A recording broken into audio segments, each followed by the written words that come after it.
خوشبو دریائے جام رکھ دے،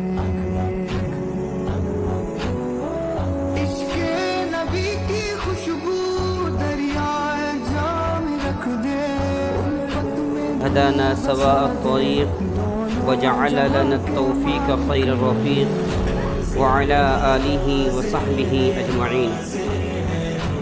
أعوذ بالله من الشيطان الرجيم. بسم الله الرحمن الرحيم. فمن يعمل مثقال ذرة خيرا يره ومن يعمل مثقال ذرة شرا يره. صدق الله العظيم وصدق رسوله النبي الكريم ونحن على ذلك لمن الشاهدين والشاكرين والحمد لله رب العالمين. اللهم صل على سيدنا محمد وعلى آل سيدنا محمد وبارك وسلم. اللهم صل على سيدنا محمد وعلى آل سيدنا محمد وبارك وسلم. محترم بزرگ اور دوستو، آپ حضرات کو معلوم ہونا چاہیے کہ اسلام کا سب سے پہلا مہینہ محرم الحرام سے شروع ہوتا ہے. اسلام کا جب مہینہ یعنی اسلامی نیا سال شروع ہوتا ہے، اسلامی نئے سال کی آغاز رونے سے ہوتی ہے. جیسے ہی محرم کا مہینہ آتا ہے، محرم کے مہینے کے اندر ہر ایک کے دل و دماغ کے اندر حضرت امام حسین رضی اللہ تعالی عنہ کی شہادت گردش کرنے لگ جاتی ہے. اللہ کا فضل و کرم سے اللہ تبارک و تعالی نے ہم سب کو دوبارہ اپنی رحمتوں اور برکتوں کے ساتھ محرم کا مہینہ ہم سب کو عطا فرمایا.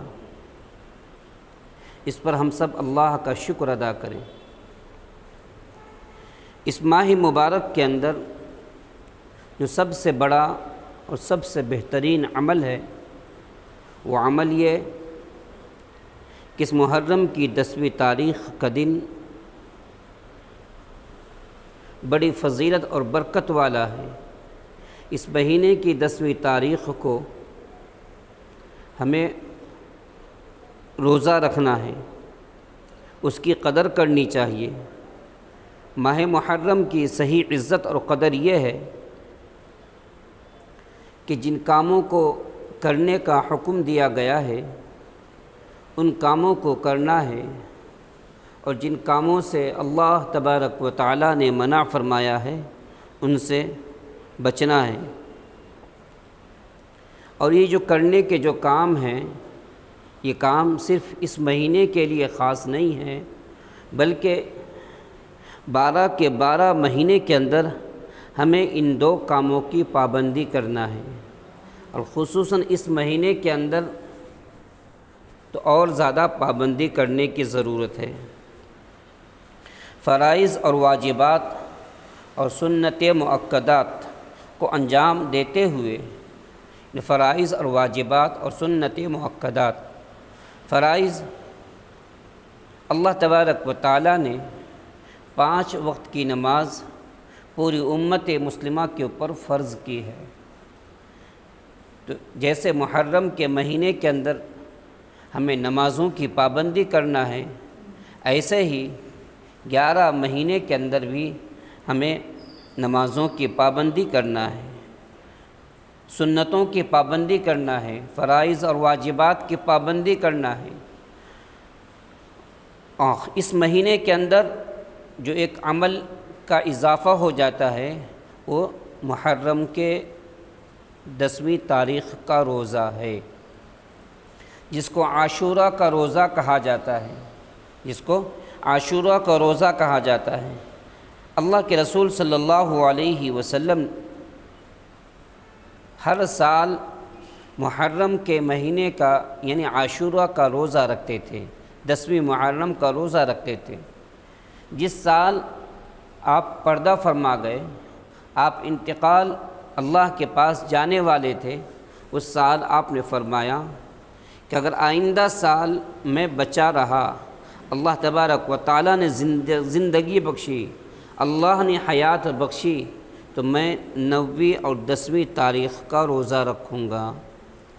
کیوں؟ اس لیے کہ اس زمانے کے اندر عاشورہ کا روزہ یہود و نصارہ بھی رکھا کرتے تھے، مسلمان بھی رکھا کرتے تھے، تو آپ صلی اللہ علیہ وسلم نے یہ چاہا کہ عبادات کے اندر بھی یہودیوں کی مشابہت نہ ہو، عبادات کے اندر بھی یہودیوں کی مشابہت نہ ہو۔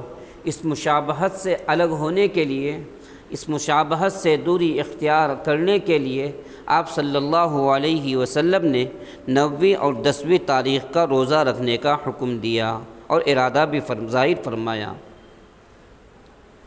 9ویں تاریخ کا روزہ رکھنا اور 10ویں تاریخ کا روزہ رکھنا، یا 10ویں تاریخ کا روزہ رکھنا یا 11ویں تاریخ کا روزہ رکھنا، یا ایک دن پہلے یا ایک دن بعد، تو اس روزے کا بھی اہتمام کرنا چاہیے۔ آپ صلی اللہ علیہ وسلم نے عاشورہ کے روزے کے بارے میں بڑی فضیلت بیان فرمائی ہے۔ سب سے بڑی فضیلت عاشورہ کے روزہ کی یہ ہے کہ جب انسان عاشورہ کا روزہ رکھتا ہے، اللہ تبارک و تعالی اس روزے کی برکت سے اس کے پورے سال کے گناہوں کو معاف فرما دیتے ہیں۔ گویا یہ روزہ، عاشورہ کا روزہ، ایک سال کے گناہوں کا کفارہ بن جاتا ہے، ایک سال کے گناہوں کا کفارہ بن جاتا ہے، اس لیے اس روزے کو رکھنا چاہیے۔ ہاں، گناہوں کا کفارہ، اس کا مطلب یہ نہیں کہ ہم گناہ کرتے چلے جائیں، ہم اللہ کی نافرمانی کرتے چلے جائیں، اور اس حسن ظن کے ساتھ کہ اللہ تبارک و تعالی غفور الرحیم ہے، اللہ تبارک و تعالی معاف کرنے والا ہے، اور عاشورہ کا روزہ رکھنے کے بعد اللہ تبارک و تعالی ہمارے تمام گناہوں کو معاف فرما دے گا، تو اس گناہوں کے ساتھ اس سوچ سے انسان گناہوں کے اندر مبتلا نہ ہو، بلکہ گناہوں سے دور بھاگے، کیونکہ جہاں اس مہینے کے اندر فرائض اور واجبات کی ادائیگی کے ساتھ ساتھ جن کاموں کو کرنا ہے کہ اللہ تبارک و تعالیٰ نے جن کاموں کو کرنے کے لیے کہا ہے ان کاموں کو کرنا ہے، اور جن چیزوں سے منع فرمایا ہے ان سے رک جانا ہے۔ پورے دین کا خلاصہ، پورے دین کا لب لباب، پورے دین کا نچوڑ اسی بات کے اندر ہے کہ اللہ تبارک و تعالی ما امرتکم فخذوا وما نہیتکم عنہ فانتہوا، کہ ہم جس چیز کا حکم کرتے ہیں اس چیز کو لے لو، اور جس چیز سے منع کرتے ہیں اس چیز سے رک جاؤ۔ اس روزے کی برکت بڑی فضیلت والی ہے کہ آپ صلی اللہ علیہ وسلم نے فرمایا تم عاشورہ کا روزہ رکھو، اور عاشورہ کے روزہ رکھنے میں یہود کی مخالفت کرو۔ ایک عبادت کے اندر آپ صلی اللہ علیہ وسلم یہودیوں کی مشابہت کو ناپسند فرما رہے ہیں۔ اب اندازہ لگائیے، چہ جائے کہ ہم دوسرے بہت سارے کاموں کے اندر، نقل و حرکات کے اندر، عادات کے اندر، حلیے کے اندر یہود و نصارہ کی مشابہت اختیار کریں۔ اس لیے آپ صلی اللہ علیہ وسلم نے عاشورہ کا روزہ رکھنا کو مستحب قرار دیا ہے۔ اس لیے فقہائے احناف کا مسئلہ یہ ہے، فقہائے احناف یعنی ہم لوگ جس امام کو مانتے ہیں، امام ابو حنیفہ رحمۃ اللہ علیہ کا مسلک یہ رہا ہے کہ تنہا عاشورہ کا روزہ رکھنا مکروہ ہے، ناپسندیدہ عمل ہے۔ یعنی امام ابو حنیفہ رحمۃ اللہ علیہ کے نزدیک تنہا عاشورہ کا روزہ رکھنا مکروہ ہے۔ دوسرا کام جو ہمیں 10ویں محرم کو کرنا ہے وہ یہ کہ اس روز اپنے اہل و عیال کے لیے اچھا سے اچھا کھانا پکانا ہے۔ اس روز اپنے اہل و عیال کے لیے، اپنے گھر والوں کے لیے اچھے سے اچھا کھانا بنانا ہے۔ اس دن فراخ دلی سے کام لینا ہے۔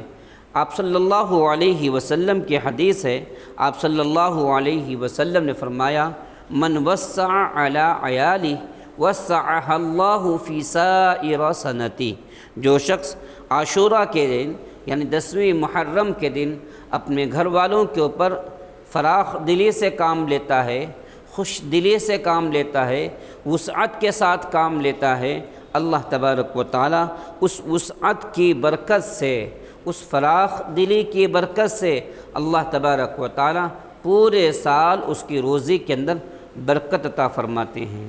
اس لیے ہم سب کو چاہیے، آج ہر انسان روزی کے لائن سے بڑا پریشان ہوتا ہے، آج انسان برکت کی لائن سے بہت پریشان ہوتا ہے۔ آپ صلی اللہ علیہ وسلم کا جو عمل، بہترین عمل جو فرمایا کہ عاشورہ کے دن جو اپنے گھر والوں پر، اپنے بال بچوں پر وسعت کرے گا، خرچ کرے گا، اہل و عیال پر کہ کھانے کے اندر وسعت کرے گا، اللہ تبارک و تعالیٰ پورے سال اس کے گھر کے اندر برکتیں عطا فرمائیں گے، وسعتیں عطا فرمائیں گے۔ وہ کام جن سے بچنا ضروری ہے، ان کے متعلق جو ہر عام دنوں میں گناہ ہے، اس سے پہلے ہی بتایا تھا، جو گناہ اس محرم کے مہینے میں گناہ ہے، محرم کے بعد بھی وہ گناہ کے کام گناہی ہوتے ہیں۔ وہ کام اس مبارک مہینے کی تعظیم میں اس خصوصیت کے ساتھ تمام گناہوں سے پرہیز کرنے کا اہتمام کرنا چاہیے، تمام بدعت کے کاموں سے بچنا چاہیے۔ اس لیے آپ صلی اللہ علیہ وسلم نے فرمایا بدعت کے تمام کام تمام دنوں میں حرام اور گناہ کبیرہ ہیں۔ بدعت کسے کہتے ہیں؟ بدعت کہتے ہیں دین کے اندر کوئی نئی چیز پیدا کر دینا، دین کے اندر کوئی نئی چیز لے کر آ جانا، نئی چیزوں کو ایجاد کر دینا۔ ہر وہ کام جو جناب محمد رسول اللہ صلی اللہ علیہ وسلم کے طریقے سے مشابہت نہ کھاتی ہو، میل نہ کھاتی ہو، اور جو رسم و رواج کے قابل ہو، وہ تمام کی تمام چیزیں بدعات کے اندر شمار ہوتی ہیں۔ اور آپ صلی اللہ علیہ وسلم نے بدعت کا کام تمام دنوں میں، چاہے محرم میں ہو، چاہے ربیع الاول میں ہو، چاہے دوسرے مہینوں کے اندر ہو، بدعت کے تمام کام تمام دنوں میں حرام اور گناہ کبیرہ ہیں۔ اس لیے ہر کام کرنے سے پہلے انسان کو سوچنا چاہیے، انسان کو دیکھنا چاہیے کہ یہ کام شریعت سے میل کھاتا ہے یا نہیں کھاتا۔ گھر کے اندر ہم جو بھی کام کر رہے ہیں یا گھر کی مستورات جو کام کر رہی ہیں، ان کو بھی دیکھنا چاہیے کہ ہم جو کام کر رہی ہیں، ہم جو عمل کر رہی ہیں، ہم جو گھر کے اندر محرم کے مہینے کے اندر جو چیزیں کرتی ہیں، یہ چیزیں جناب محمد رسول اللہ صلی اللہ علیہ وسلم کی طریقوں سے میل کھاتی ہے یا نہیں کھاتی۔ اگر میل کھاتی ہے تو ثواب ملے گا، اگر میل نہیں کھاتی ہے، آپ صلی اللہ علیہ وسلم نے نہیں کیا، آپ کے صحابہ نے نہیں کیا، تابعین نے کہیں نہیں کیا، بزرگان دین نے نہیں کیا، پھر اگر ہم کر رہے ہیں تو ثواب کے بجائے الٹا گناہ ہوگا۔ لہٰذا محرم کے مہینے کے اندر ان تمام کاموں کو، بدعات کو کرنا بہت بڑا گناہ ہے۔ یاد رکھیے، اللہ تبارک و تعالیٰ نے ہر چیز کے اندر افراط اور تفریط سے بچایا ہے۔ محرم کے مہینے کے اندر اہل بیت سے اظہار محبت کرنا، اہل بیت یعنی آپ صلی اللہ علیہ وسلم کے گھر والوں سے محبت کا اظہار کرنا، اور محبت کے اظہار پر ان پر جو مصائب گزرے ہیں، ان پر جو تکالیف گزری ہیں، ان تکالیف کو خود محسوس کرنا اور اپنی بدن کو تکلیف پہنچانا کہ اہل بیت کو 10ویں محرم کو امام حسین رضی اللہ تعالی عنہ کے اوپر ایسے حالات آئے، یہ تمام کی تمام پریشانیاں آئیں، اسی رنج و افسوس کو محسوس کرنا، اور ہر مسلمان اس کی سعادت سمجھتا ہے اور کرنا چاہیے، لیکن بدعات کے کاموں کو کرنے میں انسان کو پرہیز کرنا چاہیے۔ ایمانی تقاضا یہ ہے کہ امام حسین رضی اللہ تعالی عنہ نے اس کربلا کے میدان کے اندر بھی نماز کو نہیں چھوڑا، قرآن کو نہیں چھوڑا، سنتوں کو نہیں چھوڑا، آپ صلی اللہ علیہ وسلم کے طریقوں کو نہیں چھوڑا۔ اس لیے مسلمانوں کو بھی چاہیے کہ محرم کے مہینے کے اندر ہم ان تمام کی تمام چیزوں کے اوپر عمل کرنے کی کوشش کریں۔ محرم کا مہینہ ہر سال آتا ہے، اس لیے غم کرنا، ماتم کرنا، واویلا کرنا، شور کرنا، یہ تمام کے تمام بدعات میں سے ہیں۔ اہل سنت والجماعت کا یہ مذہب نہیں ہے۔ اہل سنت والجماعت کے مذہب کے اندر یہ تمام کی تمام باتیں ناجائز ہیں۔ ہر گھر کے اندر پہلے رسم و رواج ہوا کرتی تھیں، تعزیے میں لوگ جایا کرتے تھے، شریک ہویا کرتے تھے، لیکن اللہ تبارک و تعالیٰ نے دعوت و تبلیغ کی برکت سے دین کا فہم عطا فرمایا، دین کی سمجھ عطا فرمائی، صحیح کیا ہے غلط کیا ہے اس کا پتہ چل گیا۔ اب مسلمانوں کو چاہیے ان تمام رسم و رواج سے اپنے آپ کو بچانے کی کوشش کرے۔ چنانچہ اللہ کے رسول صلی اللہ علیہ وسلم نے فرمایا کہ اللہ کے نزدیک سب سے مبغوض وہ شخص ہے، اللہ کے نزدیک سب سے زیادہ ناپسندیدہ وہ شخص ہے، ایک وہ جو اللہ کے پاک گھر کے اندر گناہ کرے، اللہ کے پاک گھر کے اندر، اللہ کے گھر میں گناہ کرے، وہ سب سے بڑا گناہ، سب سے بڑا اللہ کے نزدیک نافرمان ہے۔ اللہ کے نزدیک اللہ کے گھر کے اندر گناہ کرے۔ دوسرا وہ جو مسلمان ہو کر جس نے کلمہ لا الہ الا اللہ محمد الرسول اللہ پڑھا ہو، محمد الرسول اللہ پڑھنے کے بعد جاہلیت کی رسم و رواج کو اپنانے کی کوشش کرے، جاہلیت کی رسم و رواج کو اپنانے کی کوشش کرے۔ آج مسلمانوں کو اگر کہا جائے یہ کام بدعات کے ہیں، گھر کی مستورات کو کہا جائے یہ کام نہیں کرنا چاہیے، تو ہمارے باپ دادا کیا کرتے تھے، باپ دادا سے پرمپرا چلی آ رہی ہے اس لیے ہم کو کرنا ہے۔ قریش مکہ بھی یہی کہا کرتے تھے کہ باپ دادا کے رسم و رواج کے مطابق ہم زندگی گزار رہے ہیں، ہم نئے دین کو کیسے قبول کر لیں گے۔ اخیر کے اندر جو آپ صلی اللہ علیہ وسلم کے چچا، آپ صلی اللہ علیہ وسلم کو ہر وقت ہر لمحہ آپ صلی اللہ علیہ وسلم کا ساتھ دینے والے، اخیر عمر کے اندر جہاں کنی کے عالم کے اندر ہے، تو آپ صلی اللہ علیہ وسلم اپنے چچا کے پاس آتے ہیں، اور آنے کے بعد آپ نے کیا کہا تھا؟ اے چچا ایک مرتبہ کلمہ پڑھ لیجئے میں آپ کی مغفرت کرا دوں گا۔ لیکن اس وقت آپ صلی اللہ علیہ وسلم جب اپنے چچا کو کلمے کی تلقین کر رہے تھے، کلمہ کہنے کے لیے کہہ رہے تھے، ابو جہل وغیرہ آپ کے پاس کھڑے ہوئے تھے، ابو طالب نے کلمہ پڑھنے کا ارادہ بھی کیا، تو قریش مکہ نے عار دلائی، کہا کہ مرتے وقت اپنے بھتیجے کے دین کو قبول کرتا ہے۔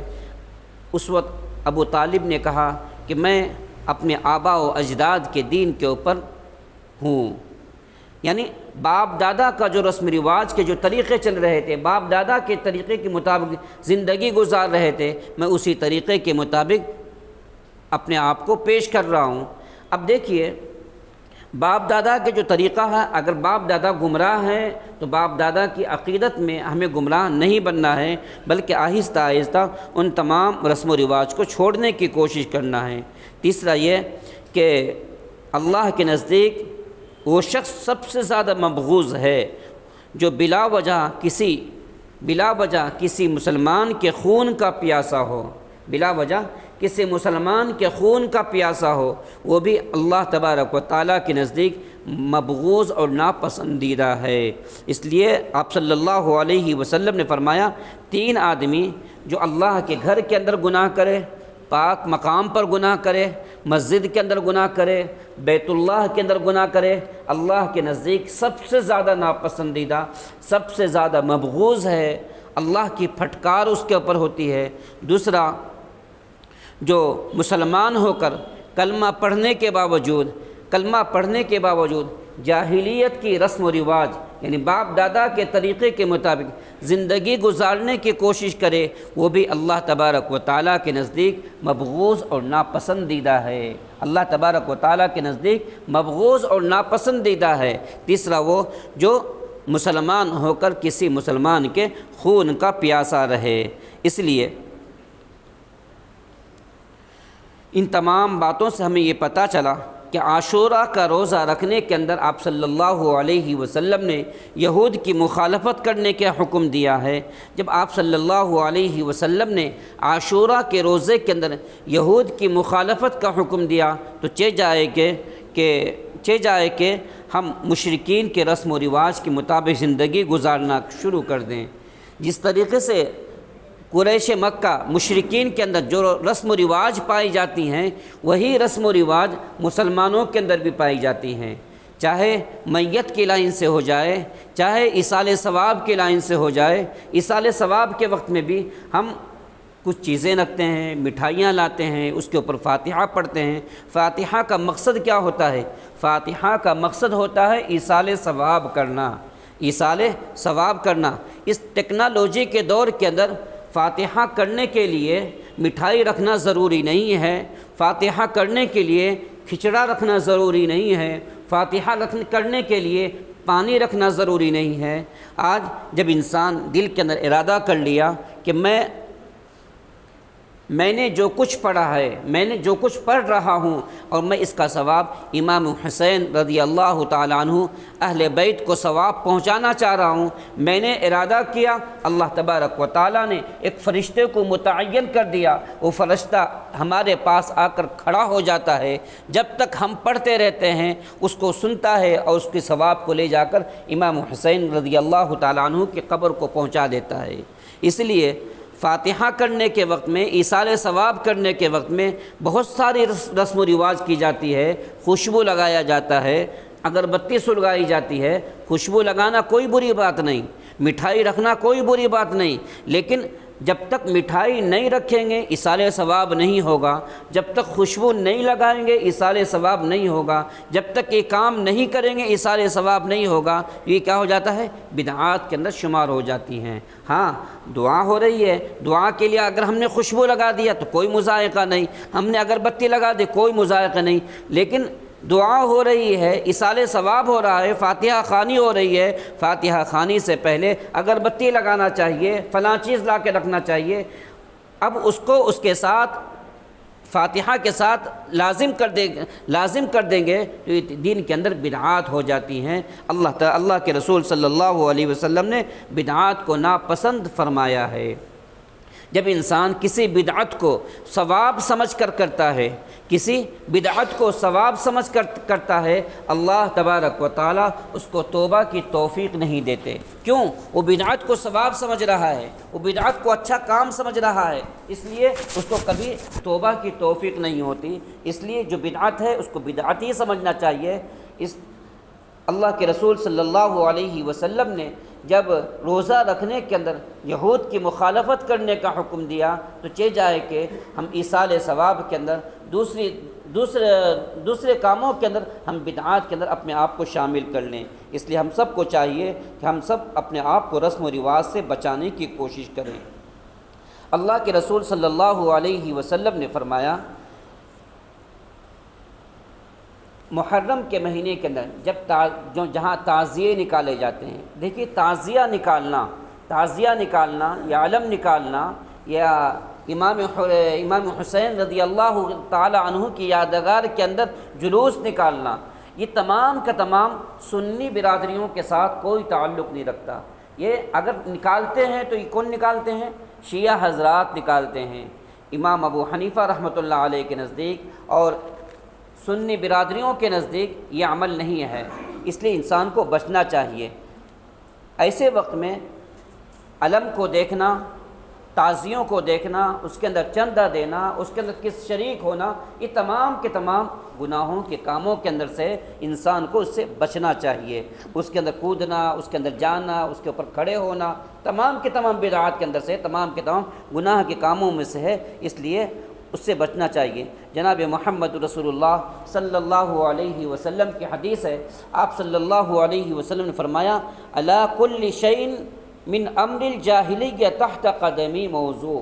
آپ صلی اللہ علیہ وسلم نے فرمایا جاہلیت کی تمام رسموں کو میں مٹانے کے لیے آیا ہوں، جاہلیت کی تمام رسموں کو میں مٹانے کے لیے آیا ہوں۔ اب مسلمانوں کو چاہیے کہ جب ہم جناب محمد رسول اللہ صلی اللہ علیہ وسلم سے سچی محبت کرتے ہیں ہم آپ صلی اللہ علیہ وسلم سے سچی عقیدت رکھتے ہیں، اس عقیدت کا تقاضا یہ ہے کہ آپ صلی اللہ علیہ وسلم نے جن کاموں کو کرنے کے لیے کہا ہے ان کاموں کو کرنا ہے، اور جن کاموں سے اللہ کے رسول صلی اللہ علیہ وسلم نے منع کیا ہے ان کاموں سے بچنا ہے۔ امام حسین رضی اللہ تعالی عنہ جب مدینہ منورہ سے کربلا کے اندر گئے، دھوکے سے ان کو بلایا گیا۔ بلانے والے کون تھے؟ بلانے والے مسلمان تھے۔ مسلمانوں نے 12,000 خطوط لکھے، 12,000 خطوط لکھے کہ آپ ہمارے پاس آئیے، ہم آپ کے ہاتھ پر بیعت کریں گے، ہم آپ کو اپنا امیر مانیں گے۔ لیکن وہ تمام کے تمام نام و نہاد مسلمان، وہ کلمہ پڑھنے والے تھے، وہ قرآن پڑھنے والے تھے، وہ صف اول کے نمازوں کے پابند تھے، لیکن جب بادشاہ وقت نے ڈرایا اور بادشاہ وقت نے دھمکایا، بادشاہ وقت نے مال و دولت کا لالچ دیا، اس لالچ میں آ کر تمام کے تمام 12,000 لوگوں نے، کئی ہزار لوگوں نے امام حسین رضی اللہ تعالیٰ عنہ کا آہستہ آہستہ ساتھ چھوڑ دیا۔ اس ساتھ چھوڑنے کی وجہ سے تنہا امام حسین رضی اللہ تعالیٰ عنہ میدان کربلا کے اندر ہیں۔ آپ صلی اللہ علیہ وسلم جان بھی رہے ہیں امام حسین رضی اللہ تعالیٰ عنہ ہیں، اللہ کے رسول کے نواسے ہیں، لیکن کسی نے آپ کا سپورٹ نہیں کیا۔ مال و دولت کے اندر سب بک گئے، پیسوں کے اندر سب بک گئے، لیکن امام حسین رضی اللہ تعالیٰ عنہ کو اس وقت بھی کہا گیا کہ آپ یزید کی امارت کو قبول کر لیجئے، اس کو اپنا امیر تسلیم کر لیجئے۔ امام حسین رضی اللہ تعالیٰ نے فرمایا میری گردن کٹ تو سکتی ہے، لیکن میری گردن کسی غیر کے سامنے جھک نہیں سکتی، کسی غیر کے سامنے جھک نہیں سکتی۔ اس لیے امام حسین رضی اللہ تعالیٰ عنہ نے اپنے پورے خاندان کو قربان تو کر دیا، لیکن گردن کو نہیں جھکایا۔ اس لیے پورے کربلا کے سبق سے ہمیں یہی سبق ملتا ہے، دین کے خاطر ہمیں جمنا ہے، اللہ کی مدد جب ہی آتی ہے، چاہے دین کے خاطر تکالیف پر تکالیف آنی شروع ہو جائے، پریشانی آنی شروع ہو جائے، اس پریشانی کے اندر بھی اللہ تبارک و تعالیٰ کی مدد ہوتی ہے، اللہ کی خوشحالی ہوتی ہے۔ اس لیے انسان کو ڈگمگانا نہیں چاہیے، ہمت نہیں ہارنی چاہیے۔ اللہ تبارک و تعالیٰ ہم سب کو کہنے سے زیادہ عمل کرنے کی توفیق عطا فرمائے۔